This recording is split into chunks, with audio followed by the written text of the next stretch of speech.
जय हिंद प्यारे साथियों, बहुत बहुत स्वागत करता हूं आप लोगों को अपने चैनल वैकेंसी पॉइंट पर। दोस्तों एक बार फिर से हाजिर हो चुका हूं आप लोगों के सामने एक बहुत ही बड़ी अपडेट लेकर।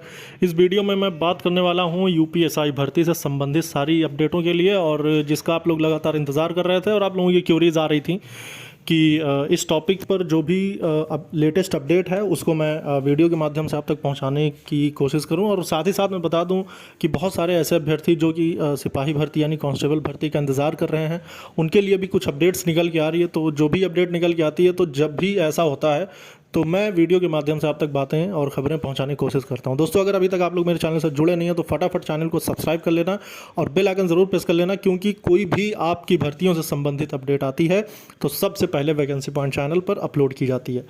दोस्तों मैं आपको बताऊं तो दरोगा भर्ती मामला जो भी कोर्ट में चल रहा है, अभी इसका पूरी तरह से निस्तारण नहीं हो पाया है। मतलब इसको पूरी तरह से अभी क्लियर नहीं किया गया है, जबकि इसकी अगली तिथि यानी 18 अक्टूबर 2022 को लगी हुई है इसकी नेक्स्ट हियरिंग, और कई सारे रिटों को मर्ज करके इसमें उसकी सुनवाई के आदेश दिए गए हैं। लेकिन मैं आपको बता दूं तो पूर्व आईपीएस जो कि रिटायर्ड आईजी हैं अमिताभ ठाकुर, उनके द्वारा भी रिटें डाली गई थी, और उसके बाद मैं आपको बताऊं तो उनकी एक ऐसी क्रांतिकारी टीम है जिसके लिए वो आम जनता की सुनवाई करते हैं और उसके बाद उनके लिए मतलब उनके हक के लिए लड़ते हैं। तो उनकी तरफ से एक रिट डाली गई थी जिसका लेकर उन्होंने अपडेट दिया भी था कि उन्होंने सारे साक्ष्यों को साथ लेकर और वो अपने केस की हियरिंग वो खुद कर रहे हैं।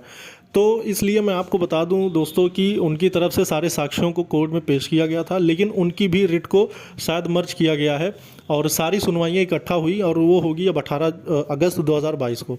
लेकिन मैं आपको बता दूं दोस्तों, तो इस भर्ती का पेंच अभी भी कोर्ट में फंसा हुआ है। लेकिन उसके साथ ही साथ केशव प्रसाद मौर्य जो कि उत्तर प्रदेश के उप मुख्यमंत्री हैं, डिप्टी सीएम हैं, तो उन्होंने ट्वीट करके बताया कि जल्द ही प्रदेश में 5000 पुलिस महकमे में भर्ती की जाएगी, जबकि उसमें दरोगा भर्ती का भी संकेत मिला है।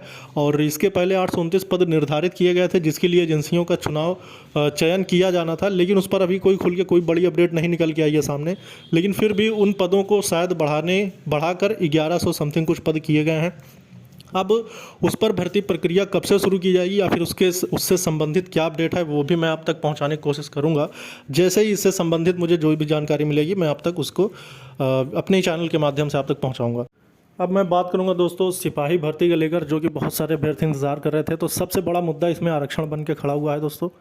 आरक्षण का मसला ये है कि मैं आपको बता दूं कि अभी आप देख रहे होंगे किस तरह से शिक्षक भर्ती भी इसी पेच में फंसी हुई है और वो पूरी तरह से क्लियर नहीं हो पा रहा, मतलब उसका नोटिफिकेशन नहीं आ रहा है। तो अभी मैं आपको बता दूं तो कई सारे ऐसे निर्णय लिए जा रहे हैं, जो कि आप देख रहे होंगे कई विश्वविद्यालय ऐसे हैं जो कि कोरोना काल में हॉस्टल की फीसेस का लेकर उनको रिफ़ंड करने की बात कही जा रही।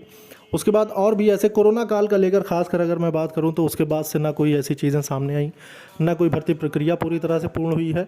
और सिपाही भर्ती भी 4 साल, लगभग 4.5 साल बीतने को है और अभी भी कोई भी भर्ती नहीं आई है। तो लगभग 4.5 साल का अरसा गुजर जाने का मतलब ये होता है कि 18 से 22 की एज लिमिट होती है। तो अगर कोई कैंडिडेट 2018 की भर्ती आने के बाद अगर 18 साल का हुआ था, तो अब यानी कि वो पूरी अपनी उम्र क्रॉस कर चुका है, मतलब वो कांस्टेबल भर्ती नहीं देख सकता। तो ये बात हो गई कि ऐसे बहुत सारे कैंडिडेट हैं जो कि कांस्टेबल भर्ती देख ही नहीं पाए और वो पहले से तैयारी कर रहे थे। तो इसको मद्देनज़र रखते हुए गवर्नमेंट यानी उत्तर प्रदेश सरकार ने ईडब्ल्यूएस को कुछ ऐसी राहत देने की बात सोची है कि जिसके तहत उनको कुछ एज लिमिट की छूट दी जाए, जबकि ओबीसी एससी एसटी में सारे में ऐसे प्रावधान हैं कि जबकि उनको ऐसी छूटें दी जा रही हैं एज लिमिट में, तो ऐसा ही छूट कुछ दिया जाएगा ईडब्ल्यूएस वालों में। तो ऐसे प्रावधान के बारे में ही कुछ सोच विचार चल रहे हैं। इसका लेकर मैंने आपको पहले भी कई सारी वीडियोस के माध्यम से आप तक कुछ खबरें पहुंचाई थी, जिसमें कि बहुत सारे एप्लीकेशंस और कुछ ऐसी कवायद मतलब की गई हैं सरकार तक पहुंचाने के लिए, और कोर्ट में भी इसके खिलाफ रिट दायर की गई है कि जबकि उस पर कुछ आयु सीमा की छूट दी जाए। तो अब इस पर क्या निर्णय निकल के आता है या फिर राज्य सरकार इस पर क्या उचित निर्णय करती है, तो इसके लिए हमें थोड़ा सा और इंतज़ार करना होगा। और ये सब चीज़ें जैसे ही क्लियर होंगी, नोटिफिकेशन आपका आउट होगा, वैकेंसीज़ आपकी डिसाइडेड हैं, आपकी जो एजेंसी है वो भी डिसाइडेड है, सारी चीज़ें क्लियर हैं। भर्ती आने में सिर्फ और सिर्फ एक ही चीज़ें हैं जो फंस रही है, वो यही है कि आपकी जो आयु सीमा निर्धारित की जाए तो उस पर क्या छूट मिलनी चाहिए। दोस्तों सारी की सारी अपडेट के लिए आप लोग चैनल से जुड़ जाइएगा। इस वीडियो में इतना ही, फिर मिलेंगे दूसरे वीडियो में नई अपडेट के साथ। जय हिंद, जय भारत।